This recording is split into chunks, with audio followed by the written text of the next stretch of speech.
Hello there.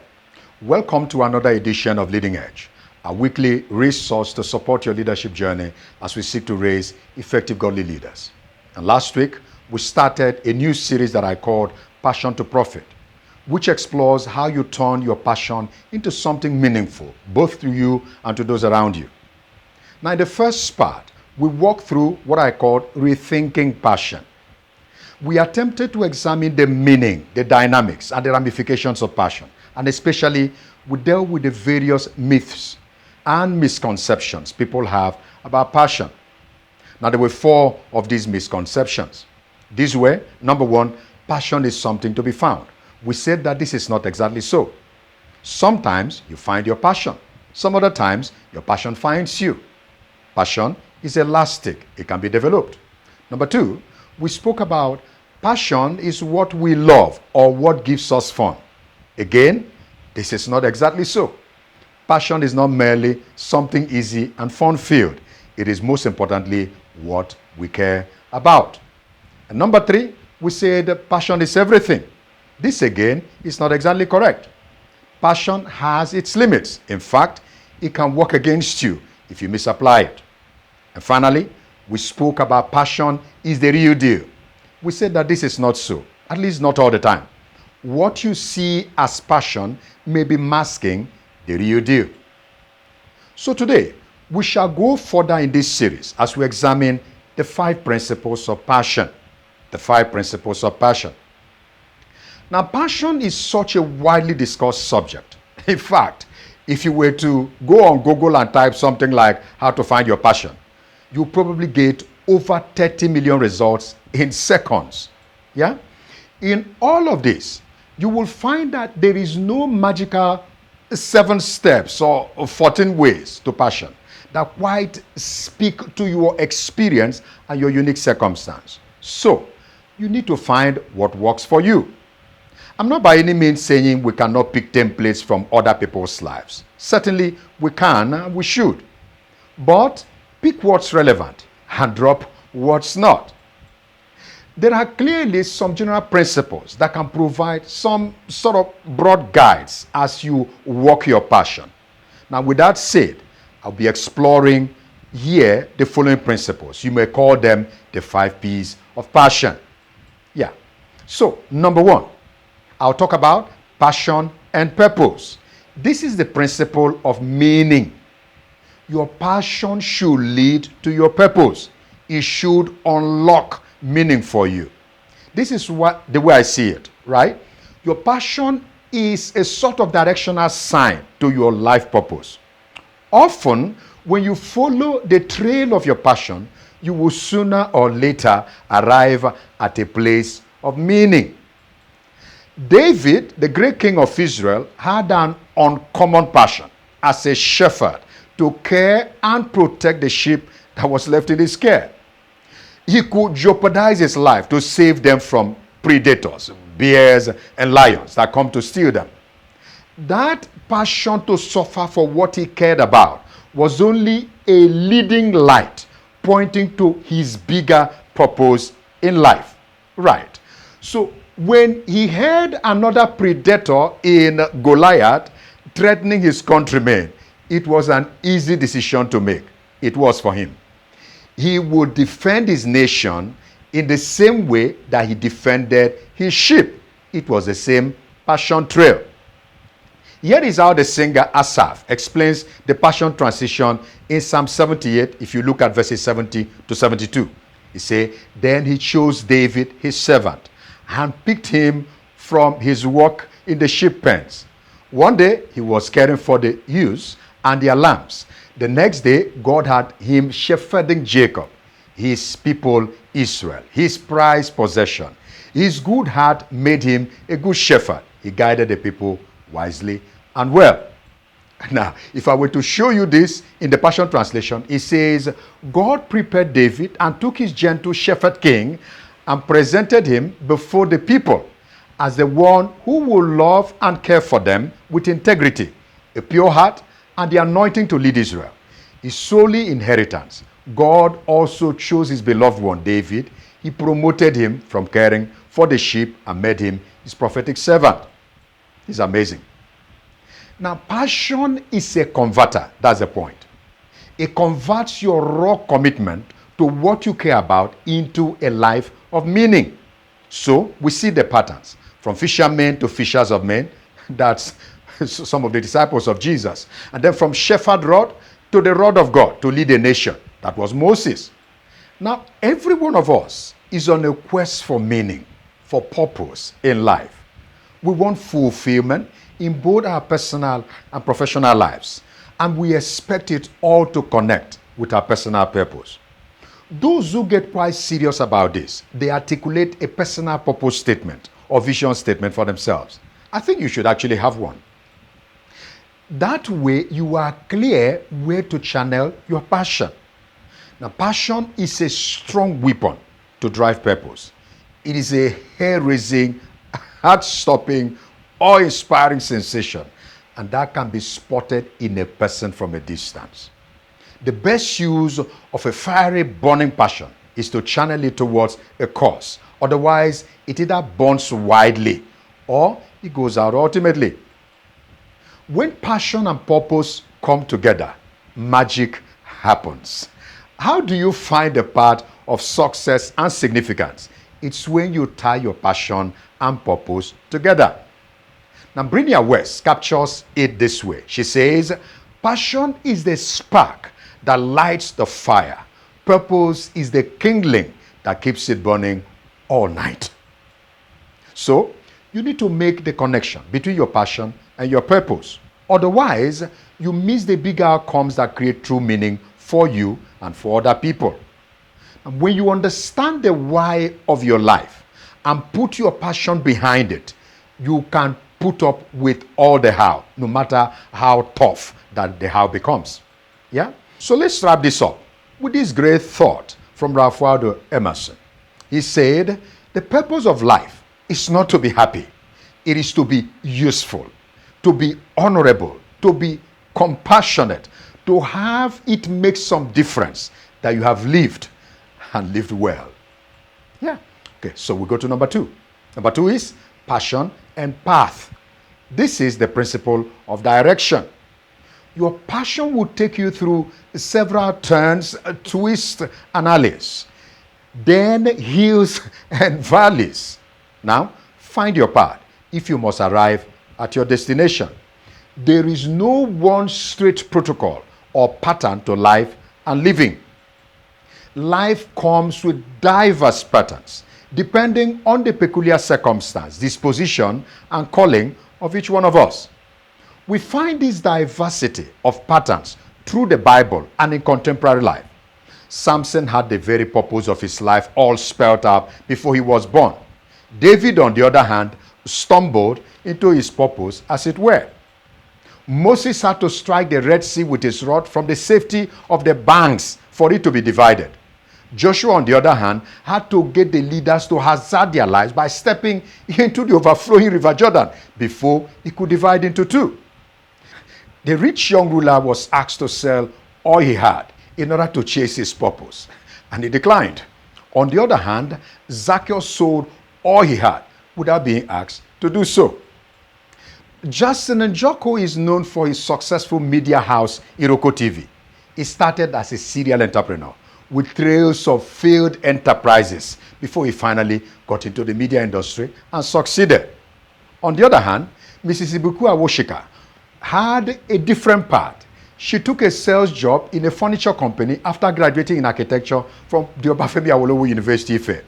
She left the job less than 4 months later to start her own company, the Cheers Center, which became a runaway success. Professor Wole Soyinka had a top class in his first degree, but he went on to become a Nobel Prize laureate in literature. We could go on and on. In a word, your life must not follow a certain predictable pattern. Each of us has a unique path to our place in life. When it comes to the issue of passion, decide up front just to be you. There is no apology for the passion that you have or the path it is taking you through. Don't trade this for anything else. Yeah. There is no single highway to greatness, Rather, what you have are several tailor-made streets for each traveler. Have you ever noticed that sometimes in life, two people arrive at similar outcomes, but their experiences or paths were starkly different? In the same way, two people can also go through the same experiences, good or bad, and arrive at two different outcomes. It is therefore critical to find your path. Yeah, passion can carry you to and through several detours. There are hardly any straight line. So sometimes you start from one point and veer all the way to something else. My point here is that your passion can actually change. Passion progresses. Yeah. So be ready for the change of appetite when it comes. Be ready for the unsavory points of the journey. Be ready for the highs and the lows. For sure, your passion will test you. But stick to your unique path. You will soon get there. Number 3, passion and person. This is the principle of identity. Your passion captures your dominant disposition, your drive, your actions and interests. In some sense, your passion defines you. The fire of passion may be burning within you, but its heat is felt outside. It is typically visible to other people. Passion therefore confers identity. It gives you distinction. People begin to associate you with your passion. Now, if you strongly care about something, or you are quite good at something, you demonstrate special interest in something, you engage with it more than the average person will engage with that. Soon enough, people begin to define you by that. People define you by your passion. So when you hear people call an undergraduate or a secondary school student prof or presido or pastor, they are addressing the dominant passion that the chap has begun to exhibit. Yeah, your passion is your personal unique identifier, I would say. It gives you distinction. So you feel at home with it. Any forced alteration dilutes or even destroys your personality. So stick to what your passion is. Now, the Apostle Paul wasn't an eloquent preacher like his counterpart Apollos in the Bible. In fact, one time he preached a congregation to sleep, such that one of the listeners fell off a window and died. Now, before I panic you, let me add that Paul raised the man back to life thereafter. Paul could have subsequently tried to match the charisma of Apollos and maybe try to preach as well as Apollos. But see, that wasn't his thing, preaching. So Paul didn't try to match up with Apollos. He rather used what he had. So because Paul couldn't preach like Apollos, he wrote as Paul, and you couldn't beat him in that area. Passion differentiates you. That's my point. It sets you apart from other people. So stay in your area of passion. That's how you make a mark. That's where you create impact and meaning. So even when people appear to not understand you, be courageous. Stay in your zone of passion. Stay in your lane. So sometimes when you are in your area of passion, you can't see the challenges others see. Things look different for you. They look easy and attainable.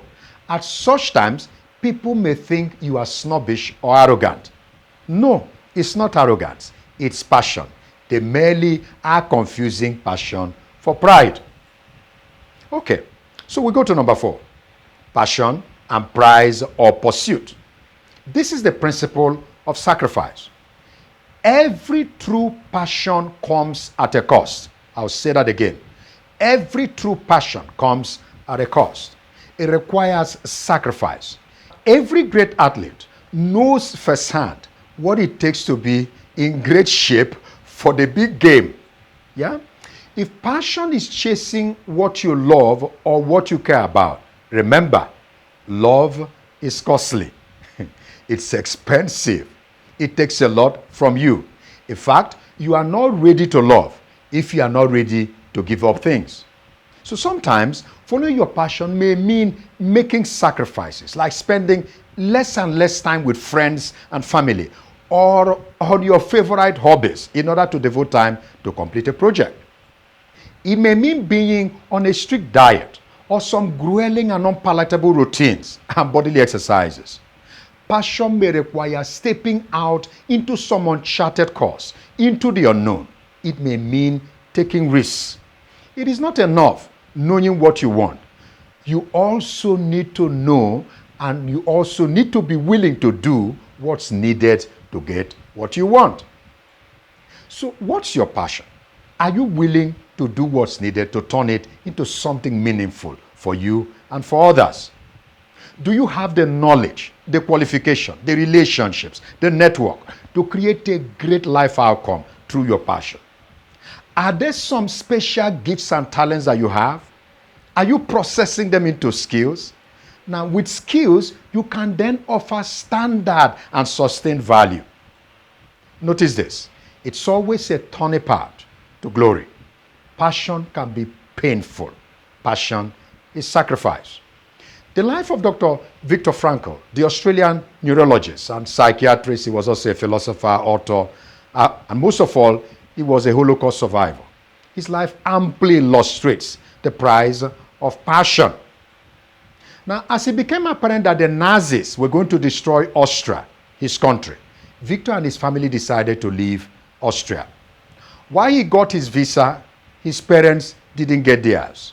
As he got back from the American consulate with his visa, he saw on the table a block of marble which his father had rescued from a local synagogue that was destroyed by the Nazis. Now, on this marble was the commandment, honor thy father and thy mother, that thy days may be long upon the land. Upon seeing this, he put his travel papers in the drawer and he never brought it out. He decided to not leave, but to stay and suffer with his parents. He ended up in the concentration camp with his father, attending to his medical needs until he died in his arms. That's how you pay the price for what you love. You choose to attend to it at great cost to you if need be. So, don't give up on your passion. Pay the price and pursue it. From time to time, you will find people who sacrifice their passion on the altar of expediency. Sometimes it's for something altruistic, like a spouse giving up her passion to save a marriage or the family, or a poor kid giving up his or her dream in order to support the family. But so many other times, it's for the wrong reasons. We feel the environment is discouraging. We didn't get the support from the people around us, or some unforeseen, challenges came up. Now, there are so many reasons why people don't pursue their passion. Just remember this. Passion is not for the chicken-hearted. You need to pay a price for it. It requires serious investment. It requires focus and energy. It requires loads and loads of sacrifice. But in the end, the reward is enormous. Passion plus pursuit of prize will deliver for you satisfaction. Great. So we come to number 5. Number 5 is passion and power. This is the principle of success. Your greatness is in your gift. I'll say that again. Your greatness is locked up in your gift. This gift will require your passion to unlock its full potentials and ramifications. When that happens, we call it success. Success gives you options in life. Your passion is your power button. It launches you to your zone of power. In fact, it confers power on you. It brings you into the best expression of you. It reveals the best of you, the best in you. Like Albert Einstein says, every man is a genius. In other words, every man carries a gift within. Your passion is the key that unlocks that true genius. Now, many years ago, while I was heading a branch of a bank, I recall this staff that I had. She had been hired as a marketing officer. Now, being the wife of a very prominent man in the city, she had a significant network of affluent individuals and affluent business owners. She was intelligent, bold, and quite expressive. I can then ask, what else does a marketer require? She was purpose-built, as it were, to succeed on the road. or so we all thought. But weeks turned into months, and she was struggling. She would hold sales engagements with prospects, but she just couldn't close the deals. She couldn't even put together, proposals or call reports, though she could speak quite well.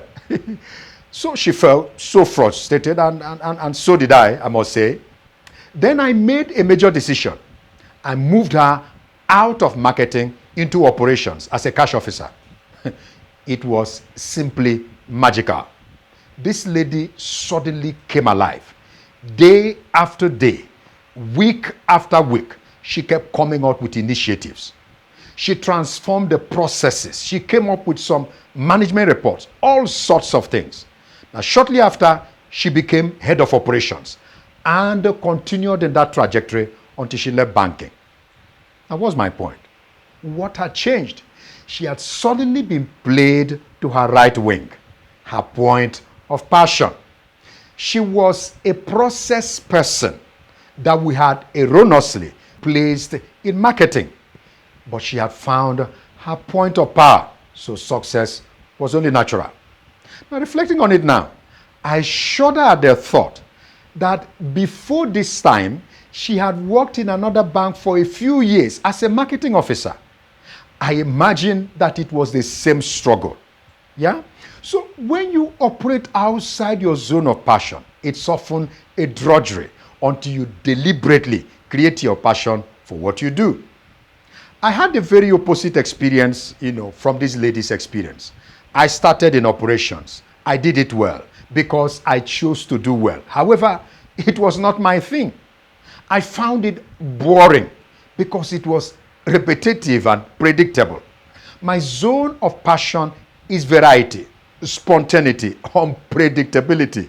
Yeah? In my case, I went to the branch head and requested to be moved to marketing. And once it did, I became doubly alive and found my zone of power. Your zone of power is typically a shorter and easier path to success. It moderates the pain of the sacrifice. This is because while the load of pain is strapped on your back, you can clearly see your desired haven getting closer and closer. Passion in work and in the rest of life unlocks your creativity. It's easy to step into new ideas and to uncover solutions if you are in your zone of passion. This is why the issue of passion needs to come into the equation, whether you are choosing a course to study, a job to do, a business, or any other endeavor you want to step into. So why such factors like values, talent and skill, ambition, experience, intellect, discipline, persistence, and so on are critical for business and career success? Playing into your passion can make all the difference. Yeah? The crowd of normal people merely wait for things to happen. But there is a critical group of exceptional people that make things happen anywhere. There are men and women of passion. When your passion meets your PowerPoint, not the Microsoft program, success happens. Great. So we've explored these 5 P's of passion. Let me recap. Number 1, passion and purpose. We said is the principle of meaning. Your passion should lead you to your purpose. The equation here is passion plus purpose equals to meaning. Number 2, passion and path. This is the principle of direction. The real voyage of life does not follow any standard predictable pattern. Each of us has their unique path. Find yours. The equation here is passion plus path equal to accuracy. Number 3, passion and person. This is the principle of identity. Your passion differentiates you. It sets you apart from others. That's how you make a mark, creating impact and meaning. And what's the equation here? Passion plus person equals to distinction. Number 4, passion and prize or pursuit. This is the principle of sacrifice. Every true passion comes at a cost. It requires serious investment. It requires focus and energy. It requires sacrifice. What's the equation here? Passion plus pursuit of prize equals to satisfaction. Final number 5, passion and power. This is the principle of success. Your greatness is in your gift. Passion is the power button that sets you up for success. And here is the equation. Passion plus power gives you options, many options. As we close this session, it is my hope that you will embrace your unique gift and passion and transform it into a point of purpose and power. Remember, you don't have to be the best. Rather, you just need to be your best. I wish you the very best. So here we come to the end of the session today. I want to thank you for joining us today. If you have not started following us on all our social media handles, please do so. You will find lots and lots of resources to continue to support your leadership journey. Thank you for joining. This has been Leading Edge.